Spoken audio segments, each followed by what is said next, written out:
You and the maid traveled down to the dimly lit hall, passing the mirror once again. The light from the candle in the maid's hand was the only thing reflected in it. The maid herself did not appear. However, as you were just about to avert your eyes, you thought you caught a glimpse of white hair.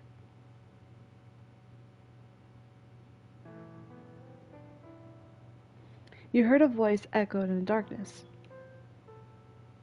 When you turned to face the mirror again, the glass was the color of obsidian, as if it never as if it had been painted over. The voice seemed to be coming from beyond the mirror. The maid did not turn back, evidently having not heard anything. You.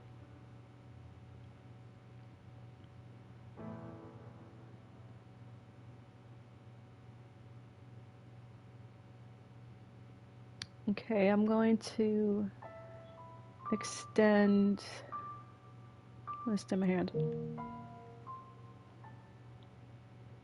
You extended your hand towards the darkness overrunning the mirror. The second your hand brushes against the surface, the tip of your finger sunk into it.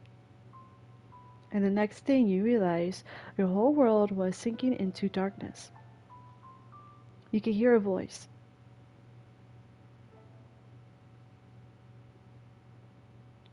I am the witch.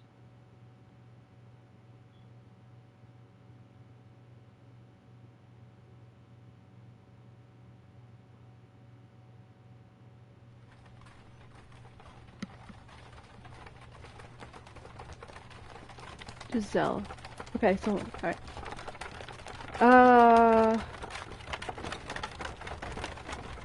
It's getting foggy. Looks like it might rain. Maybe we should take a little break. You want to keep going?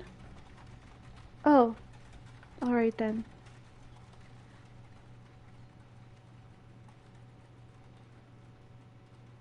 This deep in the forest? Thank you. Very much. You must be tired after such a long journey. This is the match I'm looking for, yes? He could have said something. Oh well. I should get going, I guess. Does no one live here?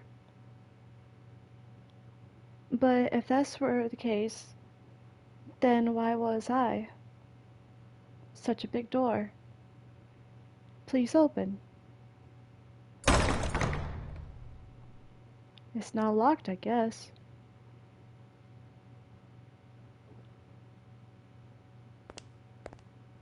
I wonder if the window's open. Darn, not a hint of light. Hello? Is anyone there? Please don't tell me it's actually abandoned. I suppose I can't know without looking around a bit more. What do we have here? Drapes? I see a little light beyond. It's so pretty. It looks like an angel? Why would someone cover this up? It's beautiful.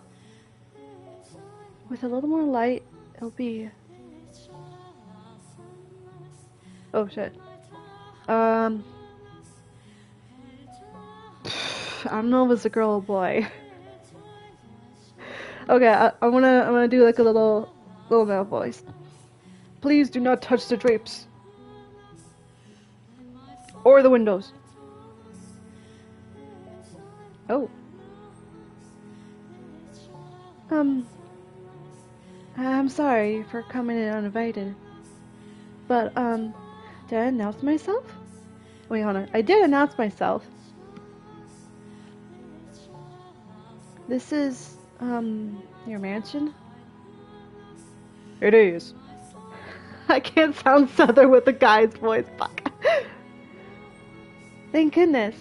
I was afraid It was deserted. I expect you have prefer it if the house were abandoned. Oh, not at all. I would be scared to death staying in this dark mansion all by myself. I'm sorry. No ill will intended. But I do think it will do some with light. That way you can see where you were walking. I'm sure this room will look splendid, illuminated. Not necessary. I make do perfectly well things are. How can you see when it's so dark? I have unders of candles and oil for lamps. I am not in want of means of creating light. It is not your place to criticize my lifestyle. If you need a light, you are free to leave. If you are in need of money, help yourself to some of the furniture. There is a village not far from here. Trade it for food, then make your way to a larger town. I am no longer able to freely return to the city. I cannot go back there. Please, don't cast me out. I see. Do you access me aware how people refer to this mansion? They say that a witch lives here. Not merely a witch. A cursed witch. If you remain here, you too shall likely suffer your own destruction. You worry for my well-being? Witch or not, my mind is made up. Which will strike you first? I wonder. Regret or the curse? You seem to do... Fuck. You seem to be just doing fine. It's only a tale. The witch is real. Very much so. It is not a legend, nor a fairy tale. The witch. The witch's name was Morgana.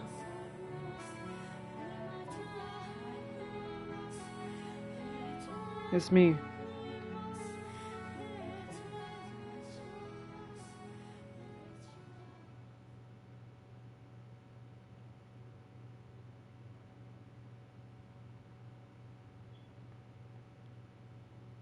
What was that?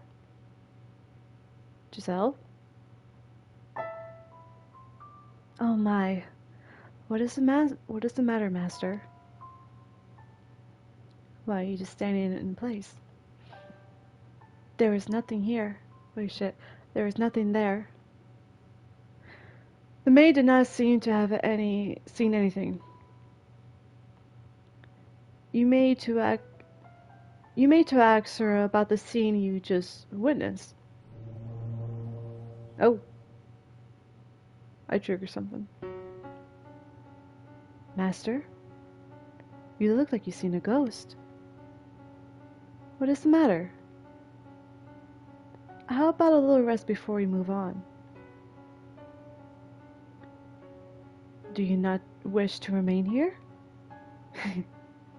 Still not found mirrors?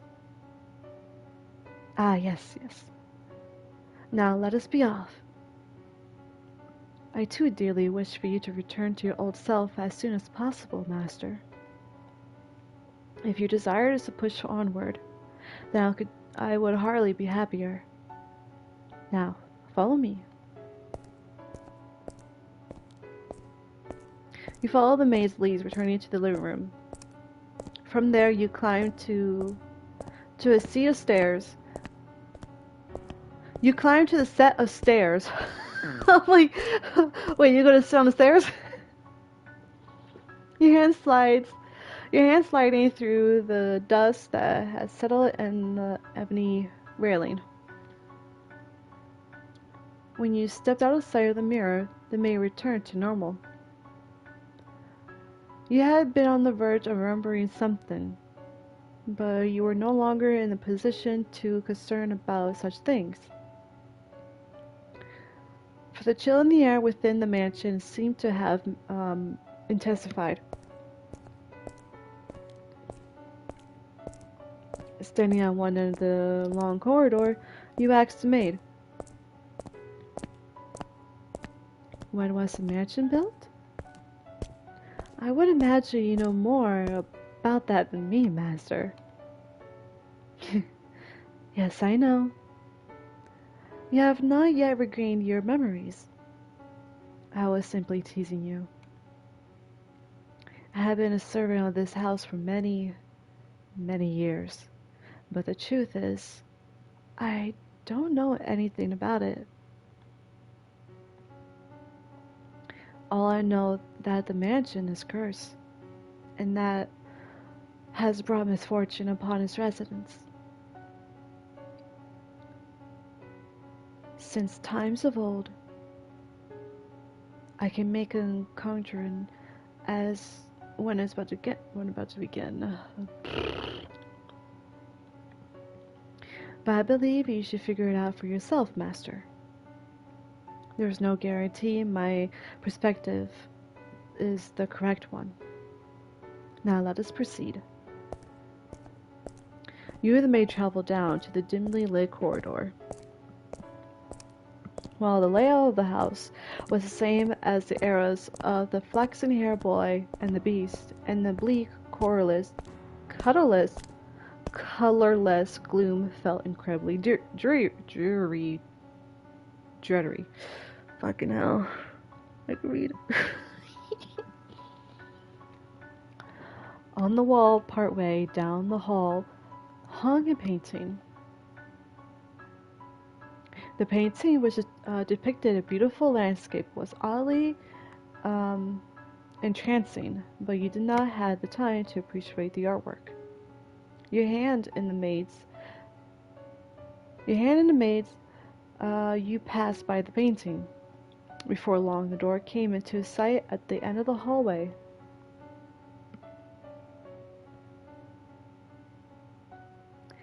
This door is what I'd like to show you next, master. Listen closely.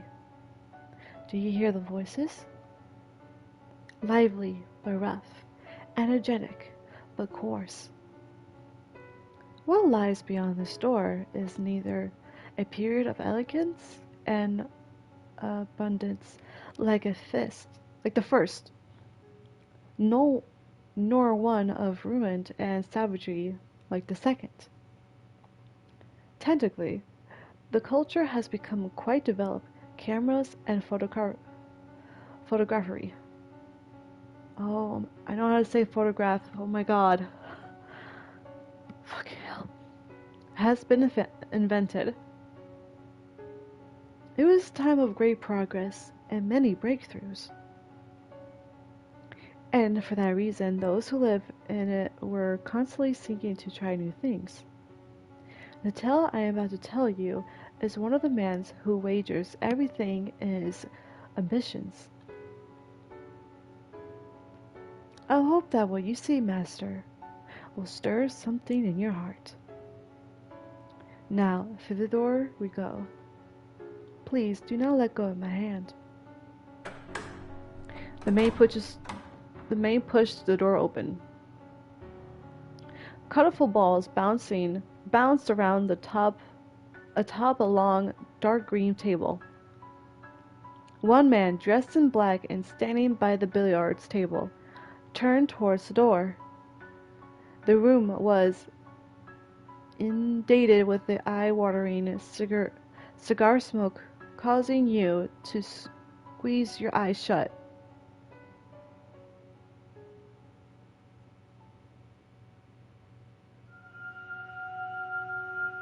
The third door. Fuck.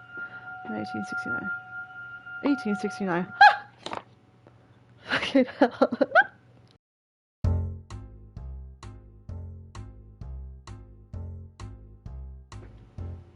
That era was a rat race.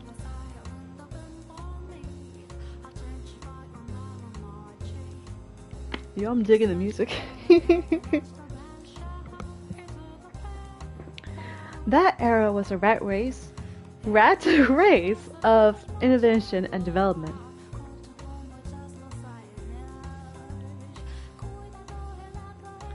Smoke was so thick you could hardly see more than a few feet of. Oh wait, fuck.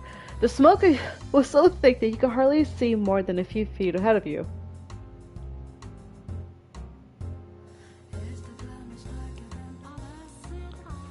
I could compare it to his dense morning fog, but the might give the impression of beauty has been a little to be found of in this haze.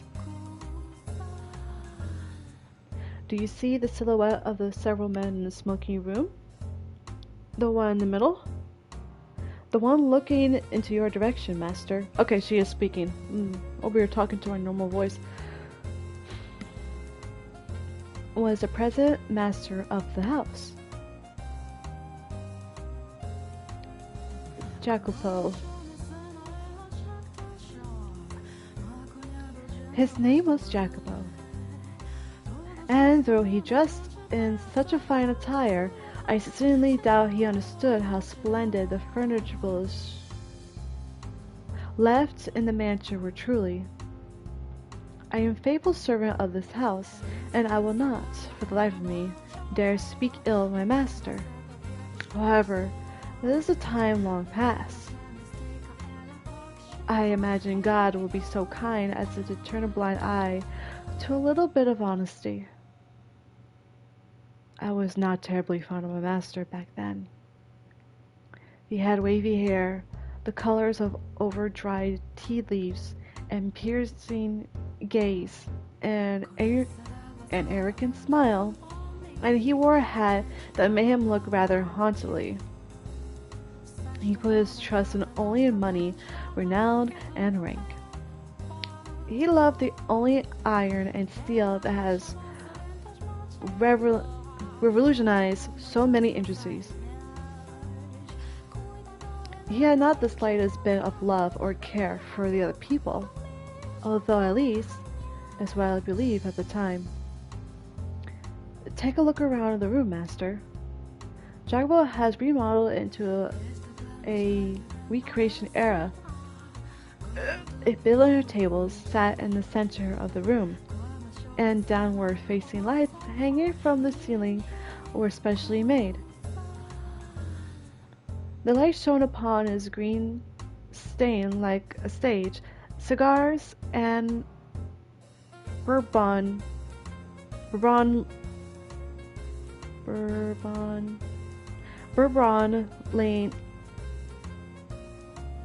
lin glass cases. I know, it's this fucking alcohol. I can't fucking installed in the place of bookshelves. The cases were always fully stocked, their contents available to partake of readily. At the particular moment, he was many times before, Jacopo had invited several friends and acquaintances, and they were entertaining themselves. His wealthy, high-ranking acquaintances had a variety of hair colors, from polished brass to the brown of a baby robin to the color of sunburnt wheat. There was also much greater variation in the skin tone compared to the visitors and residents of this previous era. But it was hardly any surprise, for the mansion sat upon the land inhabiting a large immigrants the New World. Jai was acquaintance. Okay. What's the matter? What are you looking at?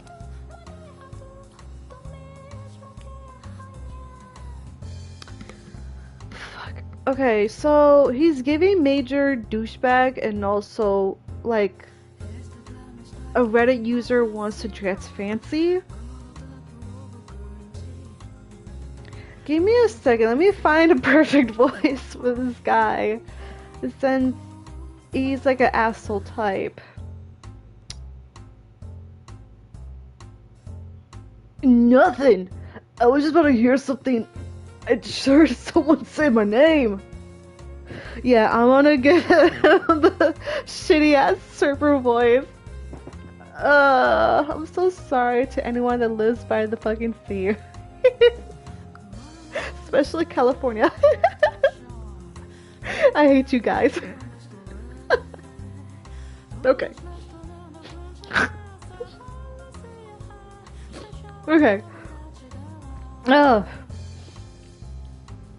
Nothing. I was just about to hear someone. I just heard someone say my name. Ain't no one here unless you see a ghost. I don't believe it's such nonsense. It's an old house with a long history. I wouldn't be surprised if a ghost or two.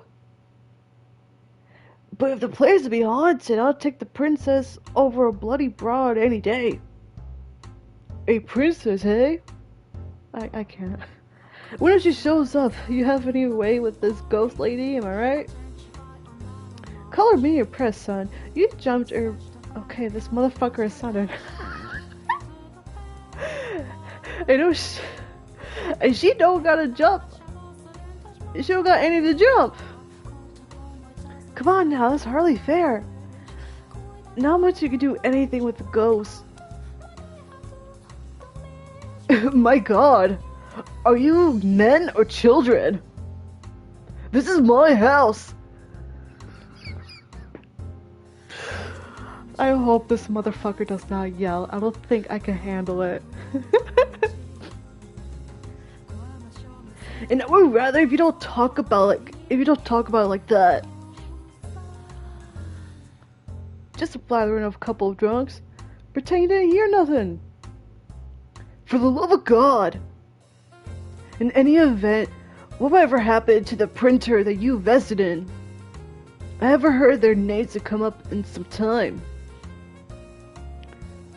Can we please avoid the topic?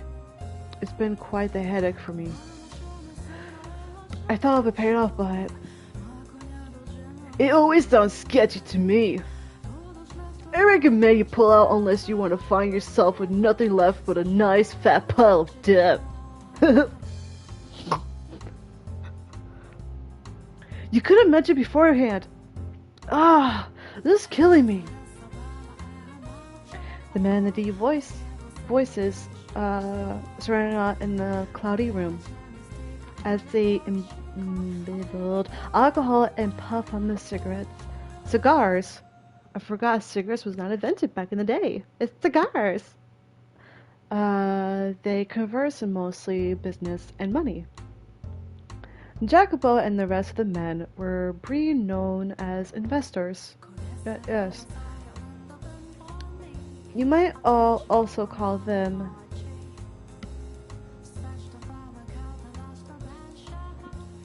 tacticians? Whatever, I was so close to say technicians, but they're not. They survive on information and staying before anyone else, making swift decisions, and having foresight. Though instead of the flesh and bone, their soldiers were made of ink and paper. To any outsider, this meaning might appear to be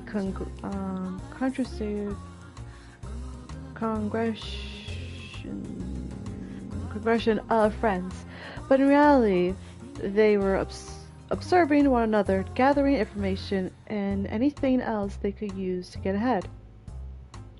At times, money and information were exchanged directly, and when they no longer had financial value to one another, their relationship would pop like a bubble and dissipate into nothing. Well, you know, Jacopo, you can't assure this railroad you're passionate about is going to bear fruit neither. You don't know if it ever gets finished. Yeah, and they do accept connection. And even if they do connect the tracks, will there really be any shape of people to ride on? It's a pipe dream, this transactional railroad of yours. Jacobo went silent, but I'm certain it's what was going through his head. You're a bunch of damn imbeciles! If you could ever see the entire country put their weight behind this endeavor.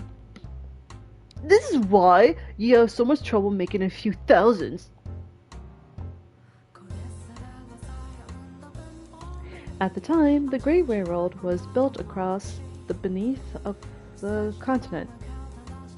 Construction was spearheaded by two large rail companies in a competition for both prestige and bigger share of this massive international enterprise. The Union Pacific Railroad Company started building from the east, and the Central Pacific Railroad Company from the west. But governors' bonds were not only enough to finance the massive undertaking.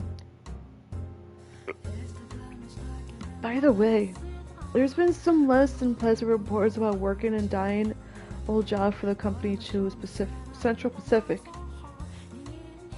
Ah, you mean they're using explosives to blast through the mountains? Making a quiet bang they are. But this gets much bigger fix.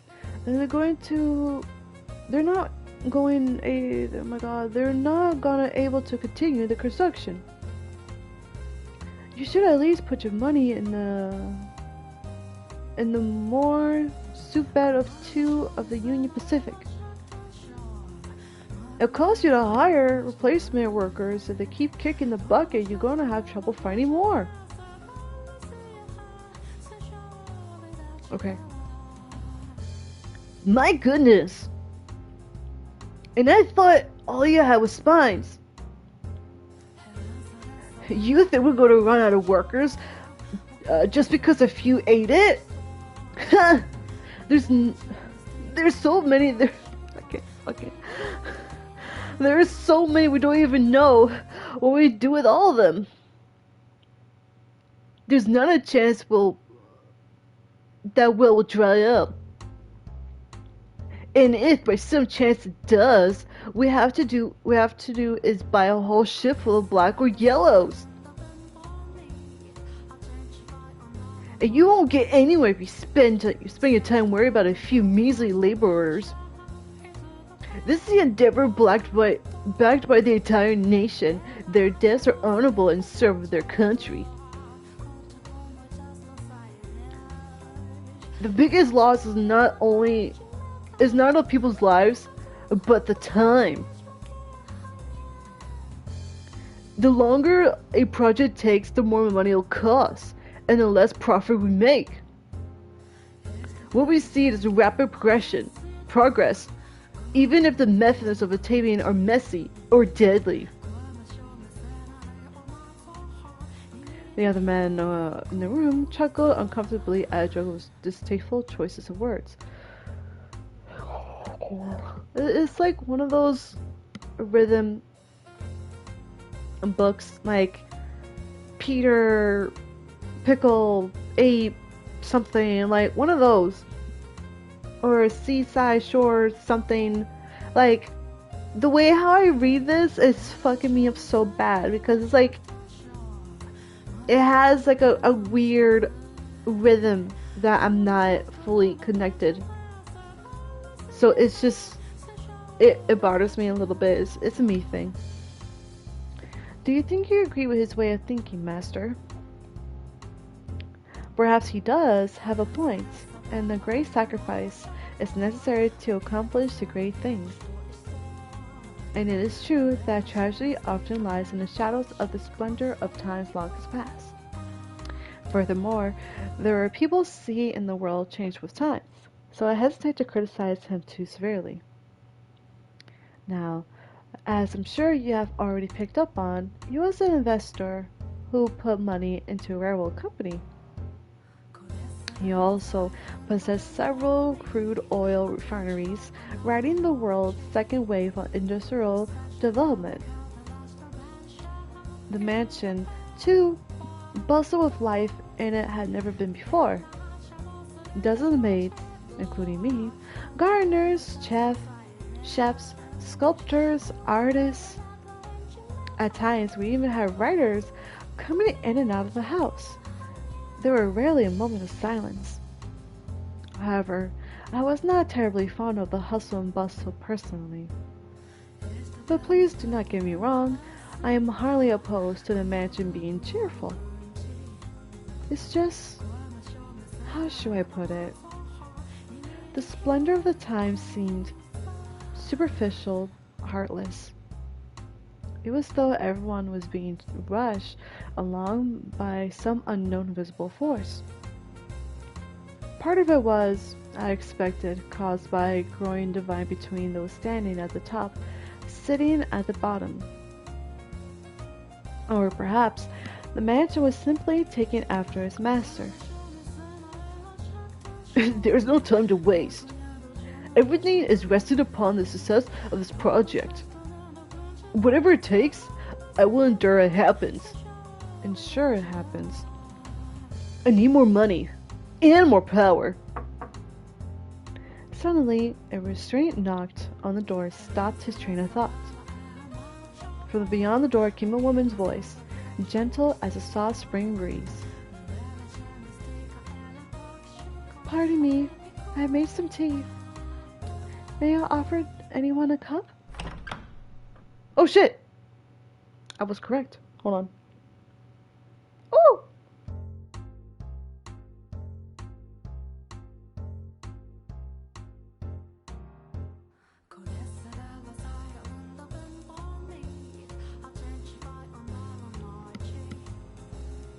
When the door opened, in it stood a beautiful woman with white hair. It was indeed her. Are you surprised? Or did you anticipate her appearance? Though she was not the same age and dressed differently, the girl whom you saw fall into the hands of misfortune in the eras of roses and the eras of the beast was also present in this era of innovation. Furthermore, she was Jacobo's wife. Tea? I don't recall asking for that. When were you asking me to make it? I wasn't. But I have these leaves in the most wonderful aroma, and I thought you might enjoy. Shut your trap! And you know your place! What do you think you have all these maids for? Hey now. You don't need to treat your lady like that. She was trying to be courteous. These are my personal affairs. Please keep your comments to yourself. His friends were unsure how to react, but ultimately nobody stepped up to stop Jacobo. They were merely struggling and tossing glances to one another. Jacobo stumped over to the girl. Then he grabbed her by the arm and dragged her from the den.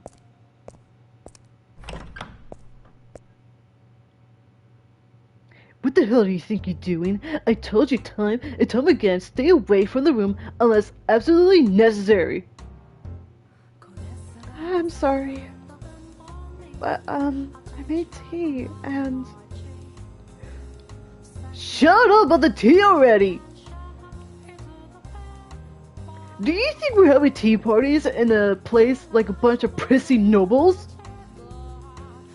I'm sorry. If you really feel so bad, why don't you go in there in the first place? Get the hell back to your room!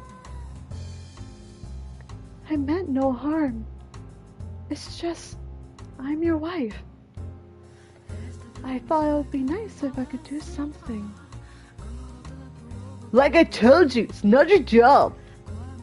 Don't show yourself in front of the other men. I have nothing else to say to you. Got it? Now scram. Sakes alive. First them, now you. It's driving me up the wall. What is it? I told you to get out of here. Right, but,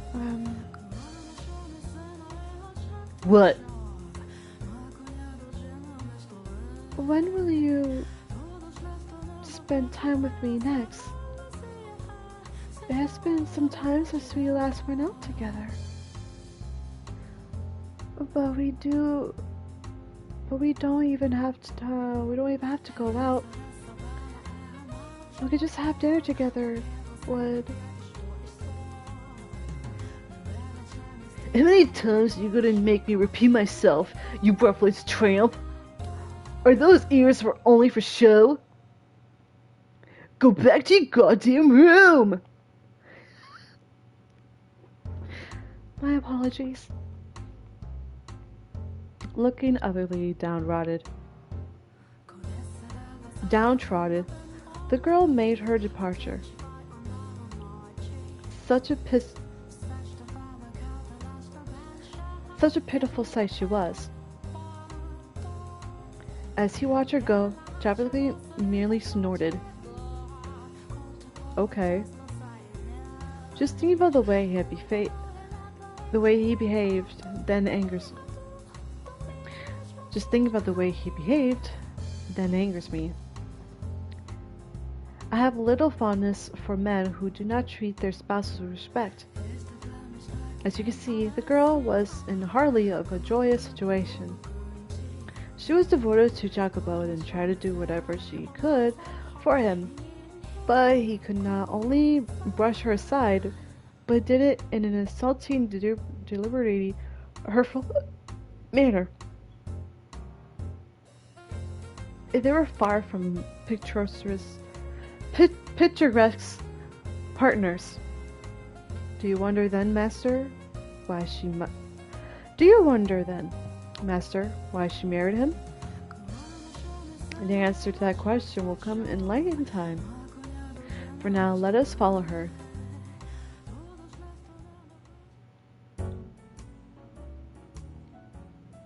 Looking down dejectedly at the undrinking tea, the girl walked alone to the corridor.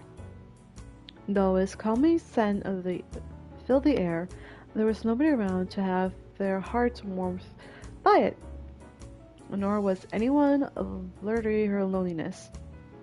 Despite being the master's wife, the maid who crossed her path in the halls said nary to the word of her.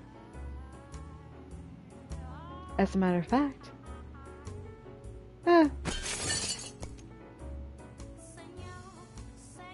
Oh my! I beg your pardon, madam. It's fine. One even bumped into her stiffly and laughter as she trotted off. Oh! In a hall like she has done by intentionally. The poor girl, who has fallen to the floor, stared helplessly at the broken cups. The tea she had made for her husband was formerly stained in the carpet. The maid's behavior towards the mistress of the house was absolutely unacceptable. Nevertheless, it was commonplace, all because the way Jacobo treated her. The more of the men of the house acted cruel to her, the less weight of her position of a wife held to the servants. Day in, day out, the maids worked bustling, offered little opportunities for leisure, so they would naturally have accumulated a big quite of stress. And she became the target for them to let off the steam. Not directly, but more suitable kind of harassment from the shadows. She must have quite felt miserable. I imagine she would have been better off as one of the maids. On the surface, and in front of the others, they showed respect to her as Joko's bride, but beyond closed doors they acted very much the opposite. The disparity between the treatment she received around the others, the treatment she was supposed to receive at all times, and that she were actually treated made by the abuse that much worse. Furthermore, as you have seen through the other doors, Master, she was a very reserved young woman. She could neither raise her voice, and reprimanded nor raised her hand in retaliation. I have to get this cleaned up. She extended her spindly fingers towards the shards of shattering porcelain. Ah! But even the broken cup seemed to have no concern to spare for her. It had shattered the cut edge of her fingertip when it made to pick it up. A trickle of warm, red blood ran across her unearthly white skin. As painful as the sight was, it had a sort of taboo beauty to it. The blood spilled from her fingers showed no signs of slowing down. She clenched her hand into a fist, let out a sigh, and went back to collecting the shards of porcelain. But when she did, she's kind of giving like a bitchy vibe.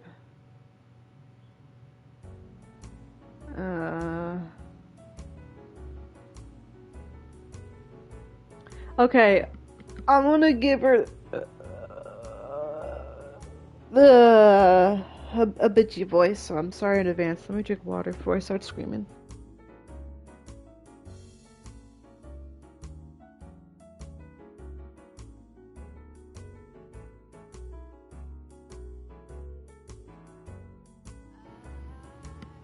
Madam! What's the matter? Madam, you're bleeding! While the other maids ignored her, one came running over, shouting to the girl's side. We need to get this clean and bandaged up. Oh, you don't need to pick that up. That's not your job, madam. It's alright, Maria. There's so much to pick up.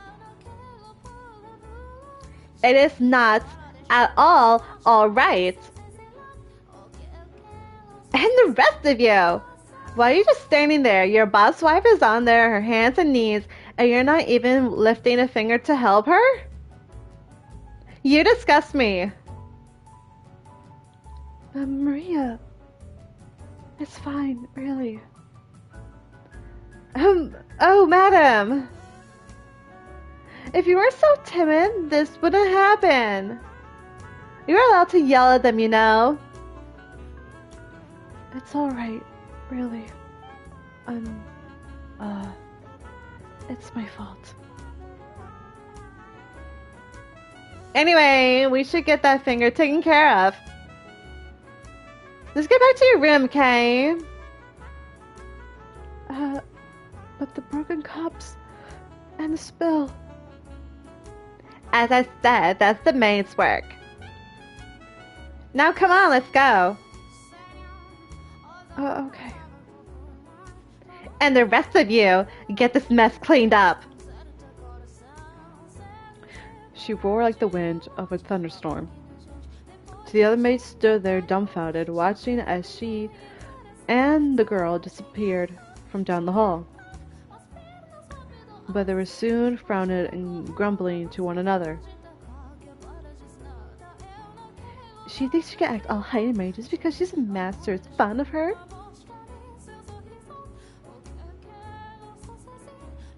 The woman's name was Maria. She was one of the maids. And was such a person in the mansion, the girl could think as an ally. Though her husband paid her no mind to the maids, made her life miserable. Just one person, Maria, treated her with respect and kindness.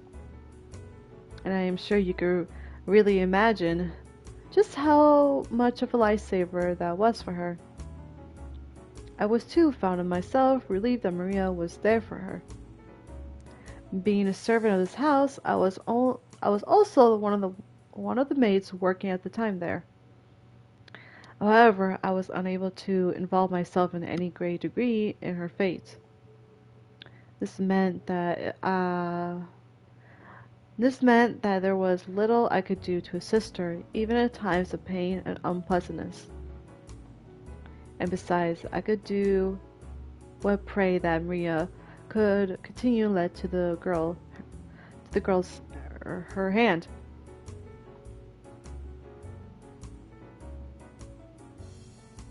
And that does it. Thank you, Maria. You're always such a big help. Oh no, no need to thank me. I just did what any good maid should do. No one else in this room, you know. Alright. Then I could drop the act. Man, I just can't get used to talking all stuffy. I'm out here doing my best, but the head's maid is still sprouting stuff like, "Your manner is speaking improper of a servant." Every single time we meet. Sheesh, come on, shove it with ya. You dim creep. No, you mustn't speak of her like that. Sorry, slip of the tongue. It's just, she kind of gives me the willies, you know? And speaking of, you dropped the stiffy talk too, madam. Kind of awkward if the only of us were acting casual, you know? This is normal for me. If I attempted to talk like you, I would freeze up out of nervousness.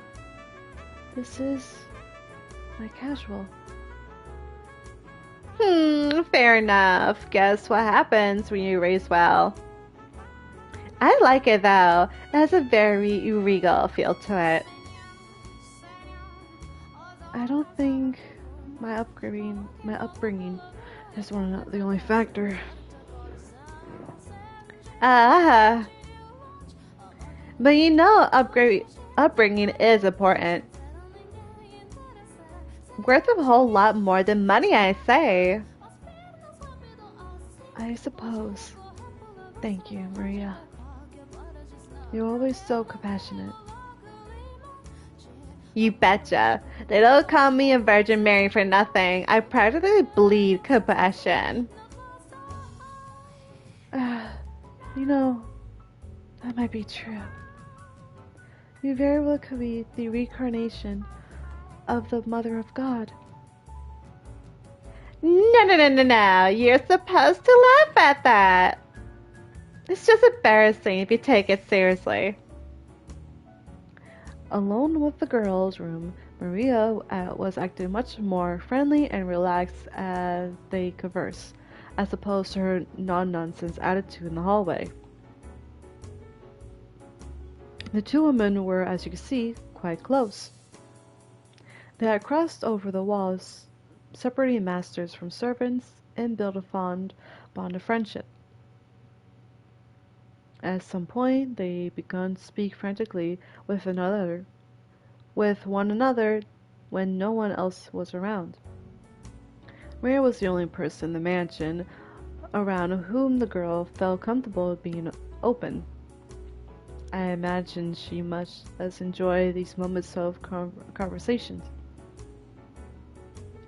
You wish to know who the head maid was? My. Are you sure you want to ask me that, Master? Some questions are better left unasked, for your own good.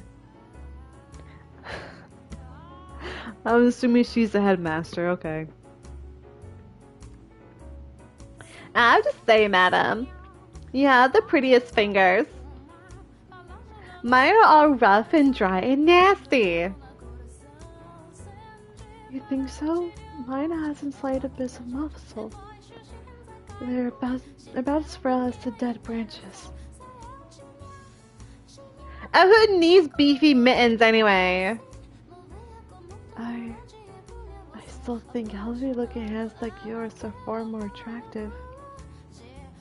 What? There's nothing like about these things. Women all over the world dream of having hands like yours. slender, feminine, and perfectly cared for. I don't know, I was looking at them light a fire in my own loins. It makes me want to lick every last one of them. Actually, say, can I lick them? I could run my tongue up and down all 10 of those sweet little delights. Come on, can I? What do you say? Just stop that, Maria, seriously. I'm kidding, I'm just kidding. Oh, Maria. Alright, what do these please turn out, madam? The ones you imported? All the maids just adore it. They can't get enough of that aroma. I'm sure they'd like to get a taste of it. If you, end up with extra, do you think you could spare a sip for me, Teehee? That was one of the cups I dropped. What? Really? Well, ain't that crying shame? And Jacobo wouldn't made any of it? And Jacobo wouldn't have any of it? God, why does that man have such a stick up his ass? You went through all the trouble making him for him, and he was busy. It's not his fault. Busy? You mean playing billiards, drinking bourbon? Oh, now I can fucking say it.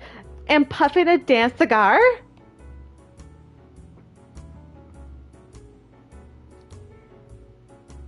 It may look like us or we're making small talk, but I'm certain their meeting has some importance to their business. It was impertinent of me trying to step into the men's world. That's just not right. I mean, you're his wife. Why shouldn't you be allowed into the room? It doesn't bother me. You don't have to pretend. Here's an idea. How would you like to have some that tea now? We also have some oranges marmalade, which you like so much. And a scoop of that tray of cookies, and we'll have a perfect tea time. You're singing the siren song, madam. But you should really be doing that with him. He will not have tea. I expect he does not like it. I don't want to go wasted, so... Madam, I know it's none of my business, and I have no place at all saying this, but it's not possible for a woman to file divorce these days. You don't have to sit down and take it. Not one bit. You're pretty and well educated and still young. There's hope if you do leave him. There are plenty of other men out there. You're not obligated to stick with the arrogant jerk. He's just very busy right now. There you go again. There was a time when he was kind. He wasn't like this when we first met. Back then, he was a little awkward, but a kind man. Him? A kind man? Yes, believe it or not. There was indeed a time. Say, Maria, would you mind giving me a little bit more of your time? I'll make some tea, and we could talk. Alright. If you tell me about when Jacobo was decent, I'm all ears. Indeed.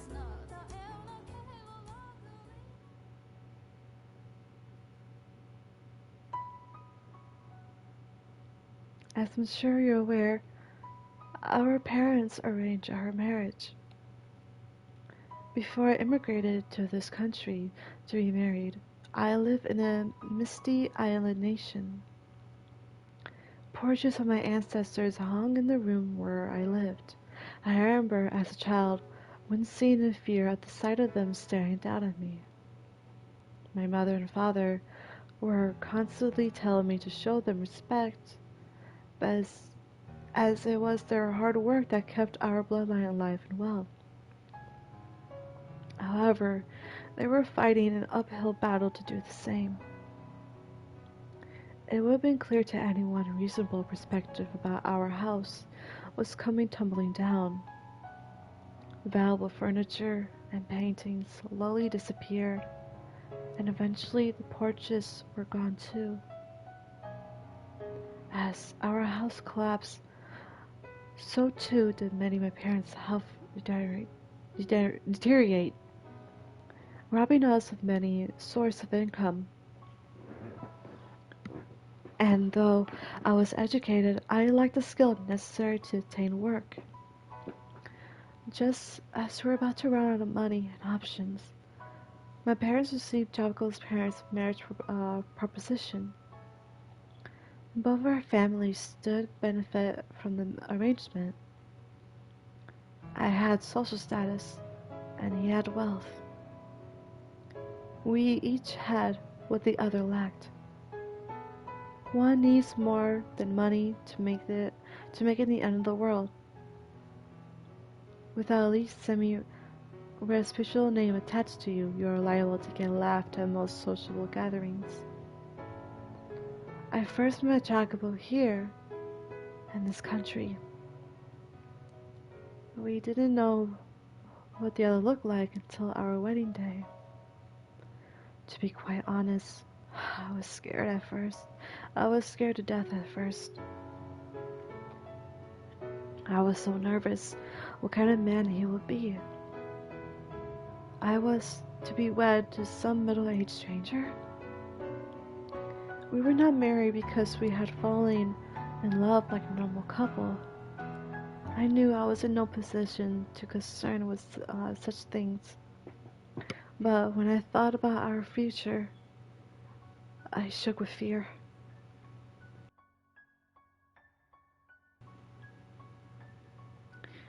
But what the man I saw through my veil at the wedding was remarkable. He was young, had a strong, masculine eyes. At the same time, he appeared nervous. He was shaking so much. No, even more than me. Seeing that, our priest gave impatient little smirk when he asked Jagwo if he vowed for his eternal love to me. I counted myself among to be happy. And I still do. For the moment, I experienced true love. You want to hear when you want to hear about when he was kind to me? Well, after the wedding, we were given a week to ourselves. I suppose you could call it a honeymoon, though we didn't take a trip overseas or go very far at all. He looked at me with uncertainty and asked, Where would you like to go?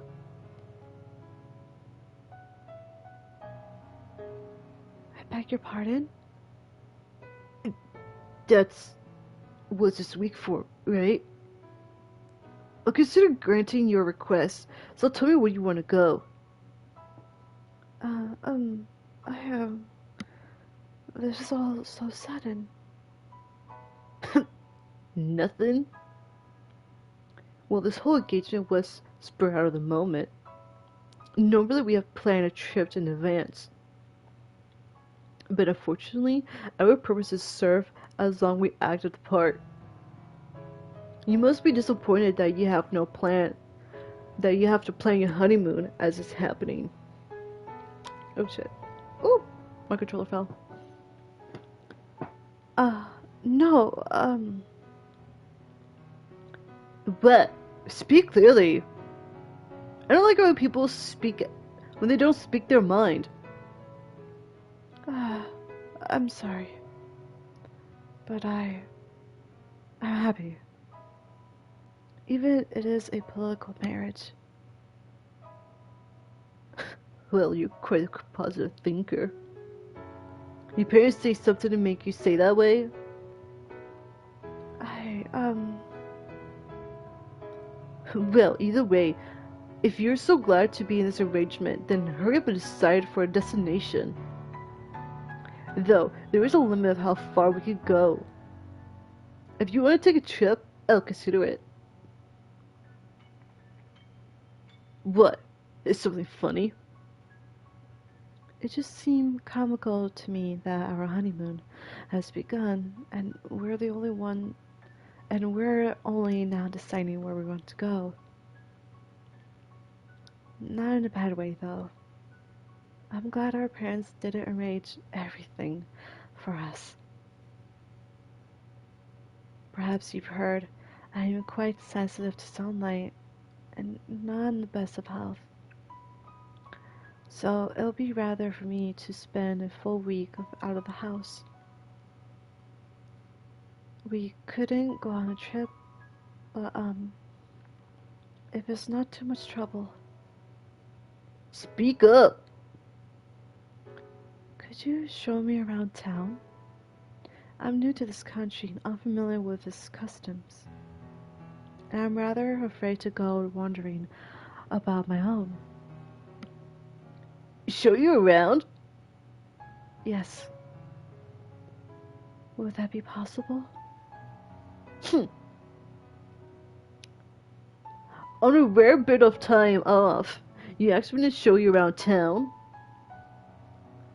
Is that the really most exciting idea you have? I'm sorry. If there's something where you like to go, I'm fine with that. I will accompany you anywhere.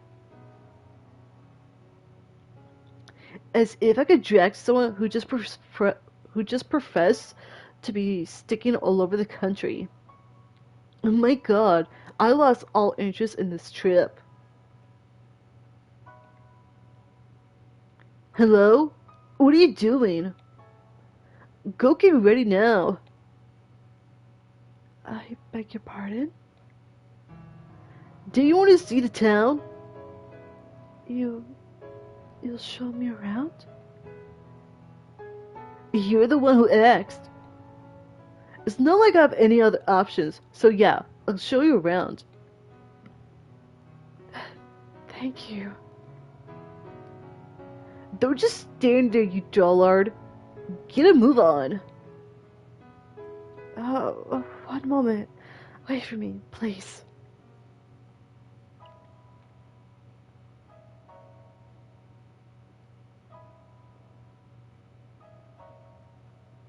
Who?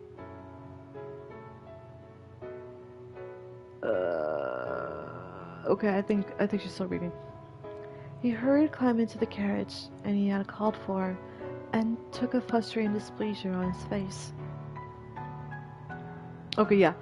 And then, as he had forgotten about me until that moment, he returned to grab me by the arm and led me to the carriage. In retrospect, I realized he was not being very gentlemanly, but I was pleased that he was making any attempt to interact with me at all. As the carriage trotted down the street, I saw so many new things.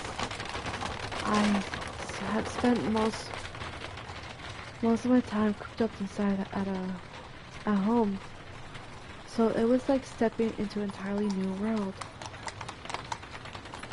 And add to the rapid industrial advancement currently taking place, I saw men shouting back and forth as they smacked newspaper articles with the backs of their hands. I saw corner cafes crowded with cigar-smoking men on a break from work. It was like the hustle and bustle of a festival, and every festival had its underside. I also saw the overworked men looking like they were on the verge of collapse, drinking water from the spigot on the side of the road.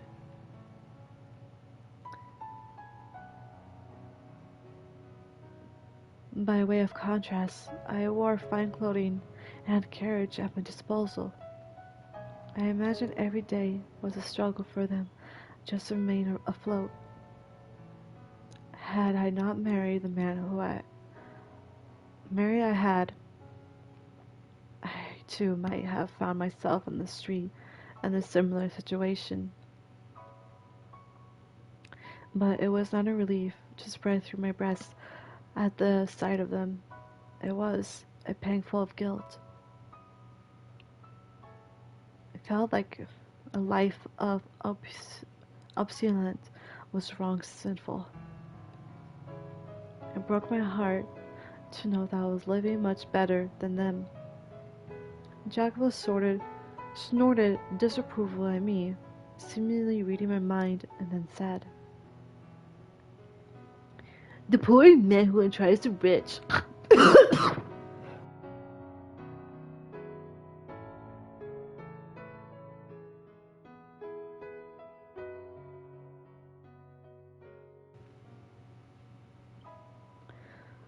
I am so sorry. I was trying to snort and I choked. Oh my god. Oh my god, I'm so sorry. I was trying to get into the character and it took a toll. It took a toll. Covets wealth and finds the ambition to make the same for himself. And the rich man who parties like the poor, think it his duty to give them offering and of philanthropy. To me, the latter is far more nefarious. Excessive charity will run a man, make him come to expect handouts. And then there are ones who wrong idea of pity, who let themselves fall down to the same place, mistakenly believing it will someday make the poor feel better. What a joke. If you're going to do anything for them, you might as well encourage them to climb upward. Spur out animated growth and the flow of capital. Doesn't it sound like a better option? I say nothing, as I simply smiled and giving an ambiguous nod. He had a point. My sympathy and guilt meant nothing to the people actually experiencing hardship. If feeling guilt of my own fortune, I act upon the pity in the way he had described. It will accomplish little more than self-satisfaction. He seemed to have seen a straightforward in my core. This was a man who had built his own fortune through the investment, which I imagined required him to be rather suited. But doesn't a world where everyone is constantly trying to climb higher and higher sound rather exhausting? Yeah, like the current times in America at the moment.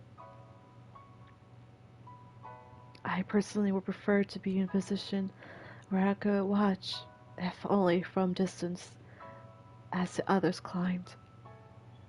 But obviously, I could not say as much to him. Some time later, the carrier came to a stop in front of a shop. As I looked through the building perplexedly, he gestured to the door with his chin cynically for me to go get out.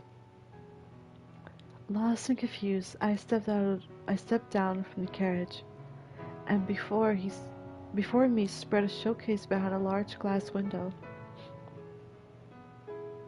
However, lined up in the case were not precious metals or expensive clothing. But machines.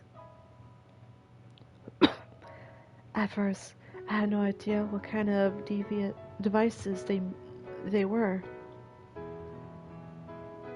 Okay, hold on.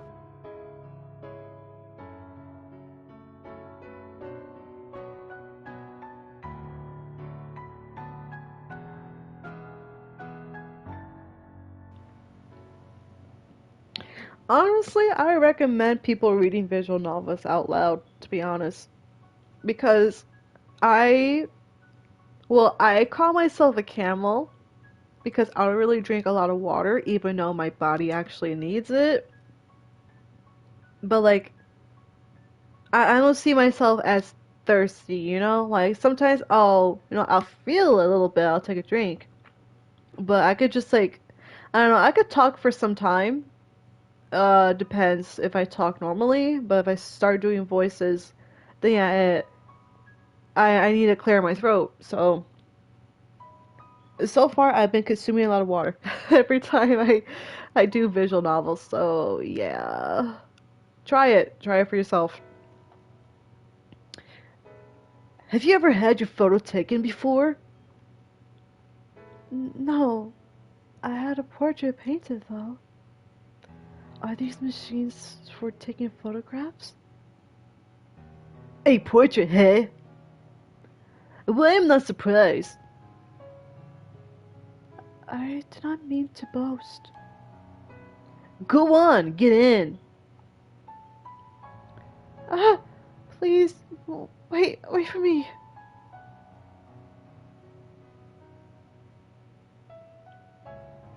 The owner came out to greet us with a wide smile as he entered the shop. Well, this is the strangest thing I've seen all day. You're bringing a lady, a real looker at that. Where on earth did you find this pretty little thing? She's my wife. Huh? Oh well, I beg your pardon.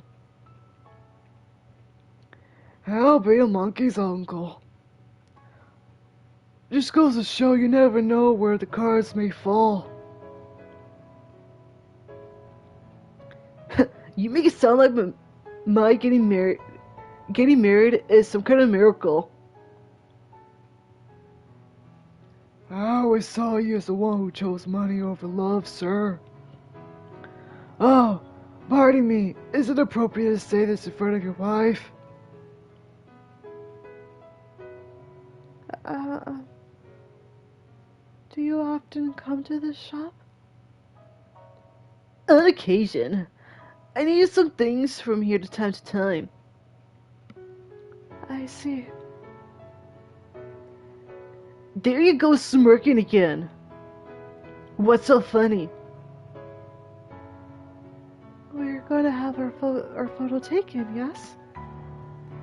I'm so nervous and excited. I never had that one before. And to have it taken side by side with you. What are you talking about? Pardon? Who says we're getting our pictures taken?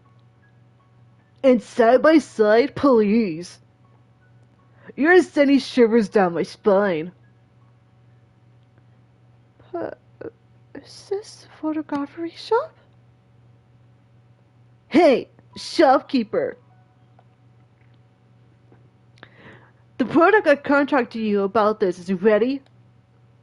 Oh yeah, sit tight. I'll be right out.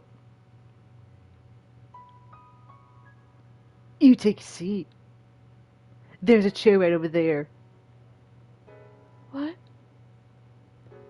I'm gonna show you something much more exciting than sitting still waiting in front of the camera lens.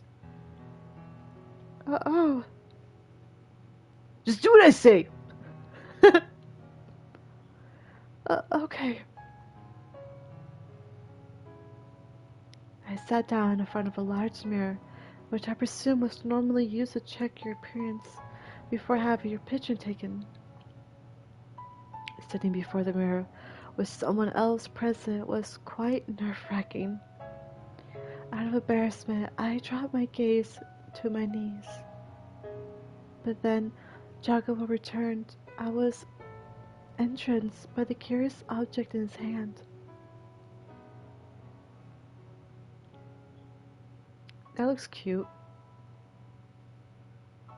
Even though I made him sound like a fucking incel, it's like it looks wholesome. I don't know. The art looks cute, but the story is not. What is this? Do you know what vision is? The human eye does not perceive the world 100% accurately.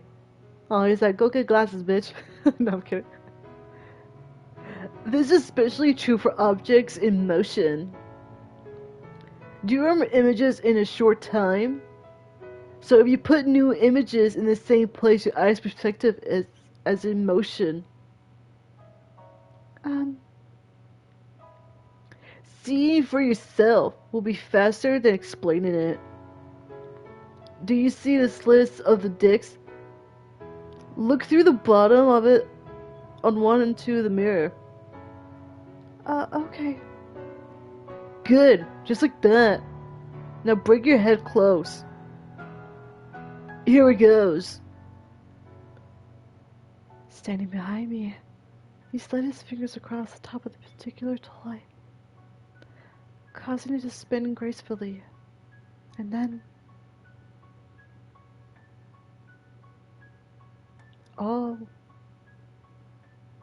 That's so cute. I didn't know this fucking thing is gonna animate. It caught me off guard. Ah. So, what do you see? They're dancing. A man and a woman are dancing.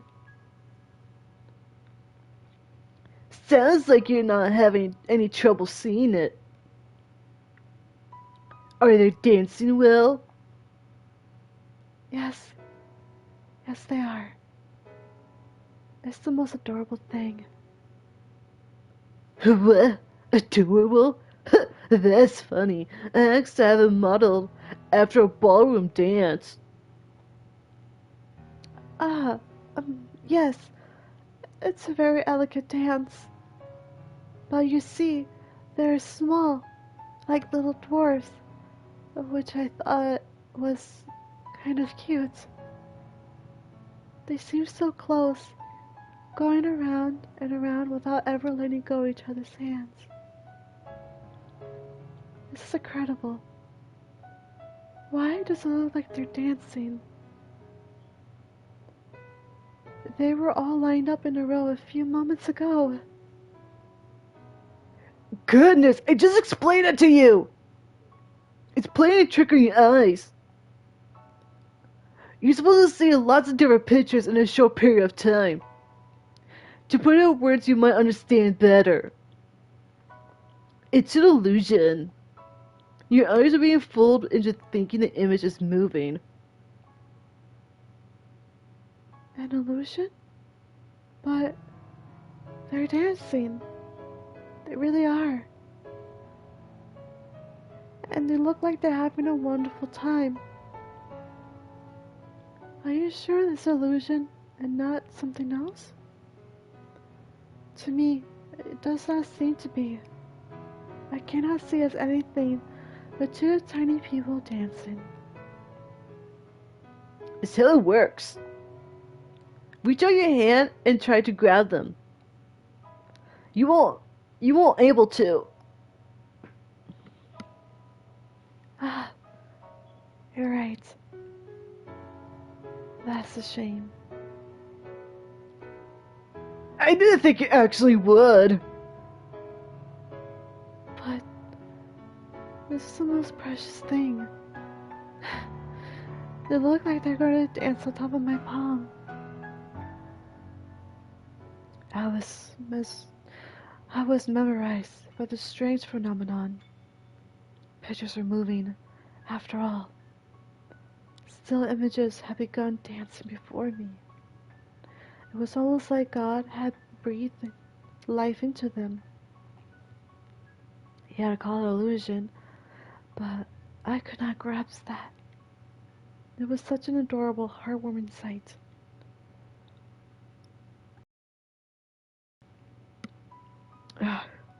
Okay, the one downside of reading visual novels that I am trying to throw up. I'm talking too much. I don't know. I am just gas coming out. I don't know. I don't know how to explain it. I gotta figure it out. But yeah. I imagine the two living in some other world, separated from our own. They looked so happy. I was almost certain they were off dancing to their joyous world, free from all the sorrow and loneliness and pain of this one. Eventually, the speed at which they danced became slow, as if they were resting their legs. I almost thought they were a sound of the feet with each set.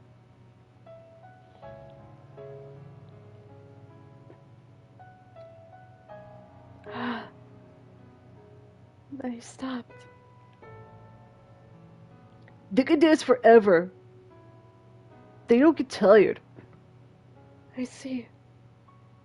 I'm amazed such an incredible device exists in this world.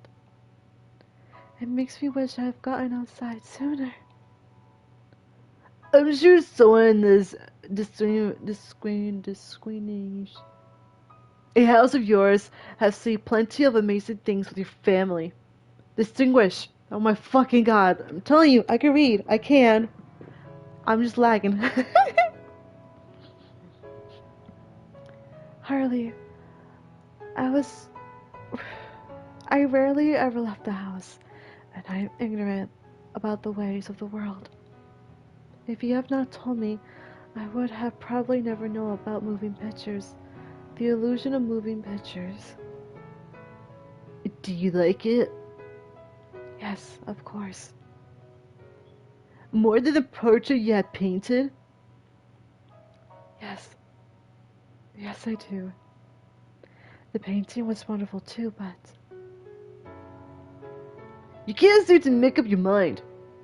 Go on, tell me. Which do you like better, the portrait or this? uh, um, I like this better. I see. You look somewhat pleased. Though it comes down to it, it's simply a trick only a child would fall for. Then, I suppose that makes me a child. If it means I get to watch something as splendid as two tiny people dancing, I'll be happy, fall for the trick. Quit describing it as a two tiny people dancing. You're going to lose your head that far up to the clouds. Oh, I'm sorry. I do not know what else to describe it, though. It's a toy called Pheniscope.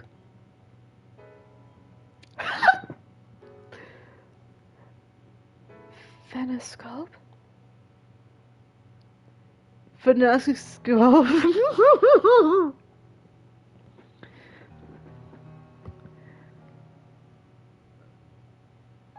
Fuck it, I'm for my sanity. Phantom wheel.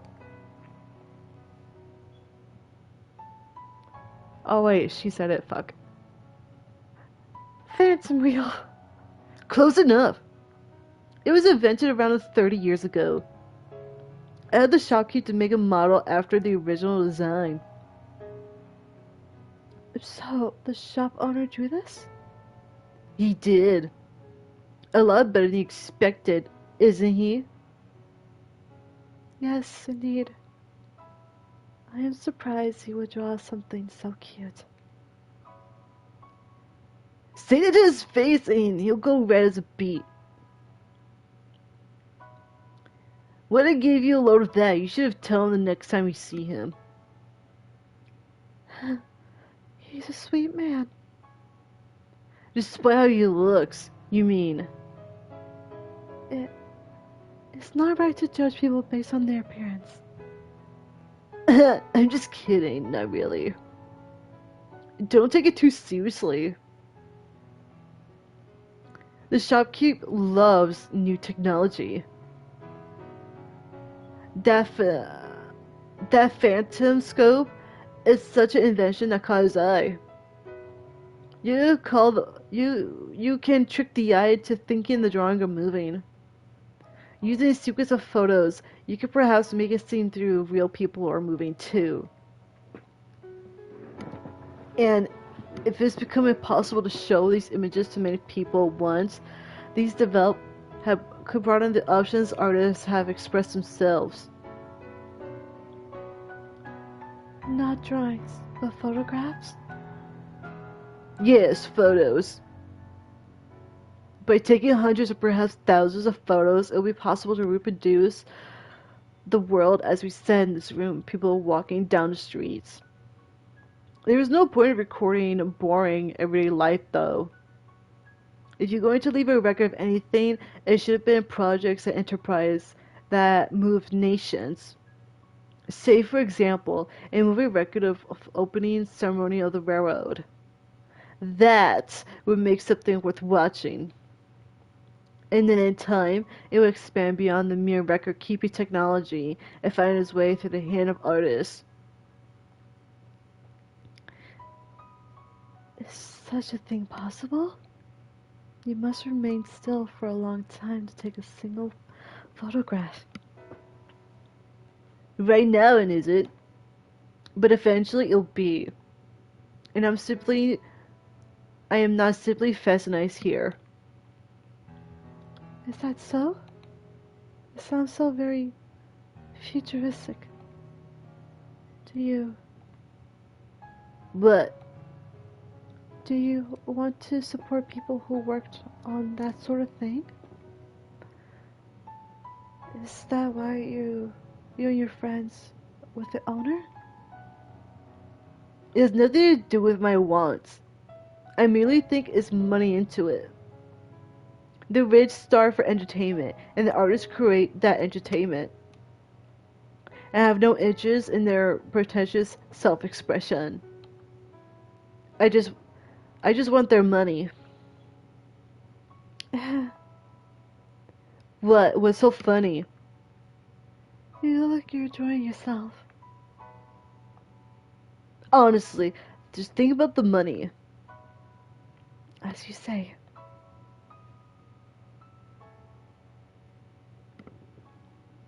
Give me a second. How long have I been talking? Oh my god. Alright, let's get moving. Next is dinner. What? We're leaving already? Does that displease you? No. Not at all. To tell you the truth, I wanted to spend a little more time playing with the phenomenal wheel. Phantom wheel. But I could not bring myself to say as much. And realistically, I approached the owner to return the wheel. Don't bother. Bring it with you. What? But If you don't want it, that's fine too. Just make a decision quickly.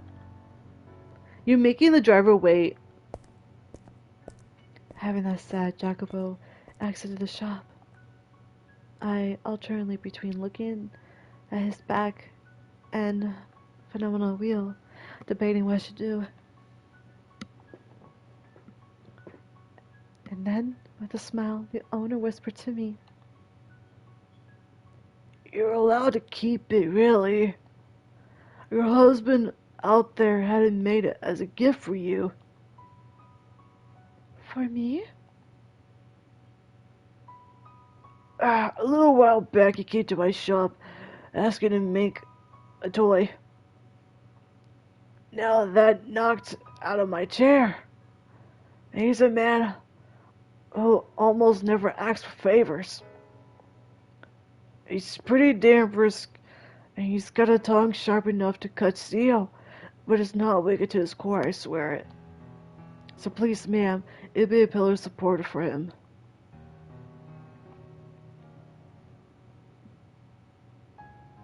In that moment, the wheel became a precious treasure to me.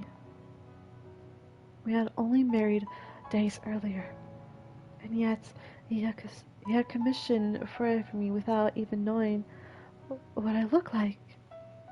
I was filled with warmth, pleasant elegance. I agreed with the owner. Jacobo was not a bad man. He merely had difficulty expressing himself. Hurrying back to the carriage, I gave him my deepest thanks. He glanced over at me for a moment, then turned back towards the window and muttered, Yeah. From there, we went to the restaurant for dinner. You call this a pista? This crust atrocity is like I'm chewing on rubber. How can you wave my country's flag and not serve spaghetti? Do you have any shame at all? This wine is pitiful, unbalanced, far too high levels for acidity. Listen to me carefully. The house's wine is the face of the restaurant. He complains about every little thing. It was a complete disaster. But curious enough, though, I was not at all put off his behavior. When the sun set, the carriage made its way back to a nearby hill. The cool nighttime breeze felt wonderful on my skin. The flush from the alcohol and the light from the gas lamps had a comforting warmth to it. Though Jacopo had complained about the quality of the wine, once he had intoxicated himself, his mood improvised visibly. It made him unexpectedly talkative. Look at the city. Oh wait, no, he's supposed to be drunk. Hold on. Look at the city. A gloomy town that shuts down at night isn't suitable for expansion or growth. But the city isn't like that. You can see the people walking down the lamps, and you can hear the bustling of them talking. The city is still have plenty of room to grow. And they ride the rising wave of economy. Many more people will gather here. And more people means more money in this circumcision. More money in this circumcision means the city grows, companies are founded, more goods are brought and sold. Will it really change so drastically? It could be difficult to see what's happening from inside. The majority of the people go about their daily lives, and the next thing they know, things are different. Now, I rated the most and noticed the changes at all. Only those with eyes sharp enough to realize what's happening can see success. I cannot afford to overlook the most minute change. Do you have a dream of some kind? A dream? I'm not sure it's easy enough to attain to call a dream. Others might call it greed, or perhaps ambition. Don't laugh now. My intention is to make the world mine. The world? Yes, the world. And to do that, You neither physical strength nor kindness, but the money and influence. People have no choice but to kneel before those forces. Why are you so intent on obtaining the power? Because I want to change my country. I imagine Your country? you're aware that I, like you, am an immigrant, right? I immigrated an island in the Mediterranean, though not the same island as yours.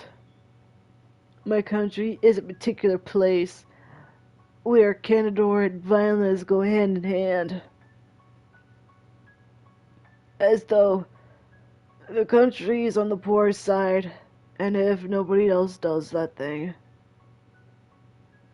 I am no bill my fellow countrymen. They set sights on the new world. They are falling behind other nations. And if I succeeded here, perhaps I can change their attention. But it doesn't mean that my country is doomed to collapse. You have much love for your homeland. My feelings are a little more complicated than mere love. But there's nothing you need to concern yourself with. Well, I have to remember not getting myself drunk around women again. Forget everything I just said. It's about time we head back to the house. Alright. But, What is it? is it alright if I could provide you encouragement as you try to attain your dream? I know my presence is more likely to be a hindrance, but I would like to watch as you trekked forward. I suppose. Do as you wish. Thank you. You have my support then. D- darling?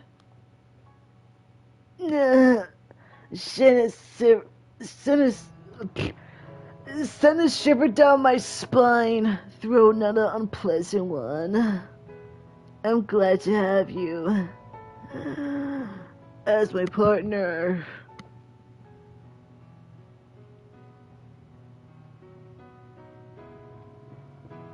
I was without a happy.